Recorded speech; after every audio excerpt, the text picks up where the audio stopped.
Благодарам, колега Џафери. Колега Тунтев, сакам да ви реплицирам во однос на вашата дискусија за 4 работи. Прво, самиот кажавте на почетокот дека пратениците од Социјалдемократскиот сојуз и од коалицијата многу сте сакале да дискутирате по однос на оваа точка.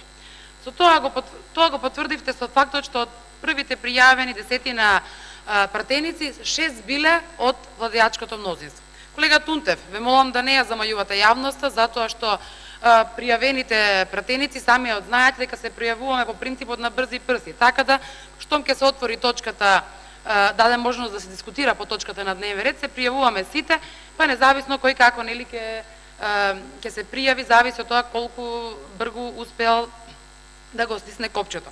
Што значи дека не се пријавивте вие за да дискутирате бидејќи толку многу сакате, туку тоа е само една случајност во ваша корист.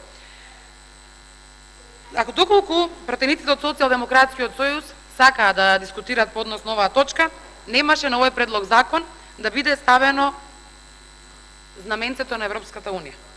Очигледно, колега Тунтев, дека владата, но и вие, пратениците од Социјалдемократскиот сојуз, а и останатите функционери од владеачкото мнозинство, го злоупотребувате европското знаменце за свој партиски и политички цели и интереси, се со цел да го протнете законот на брзина, без да дозволите една суштинска дебата и расправа за овој исклучително важен закон за нашата држава. Да потсетиме дека Република Македонија досега примила 8 позитивни извештаи од Европската унија со препорака за добивање датум за отпочнување на преговорите за членство во Унијата и подготвила 17 извештаи за исполнување на условите за членство во НАТО, кои се позитивно оценети од страна на релевантните органи на овие организации. И колега Тунтев, во ниту еден од тие извештаи, донесувањето на законот за употреба на јазиците не е утврден како услов за евроатлантските интеграции на оваа држава.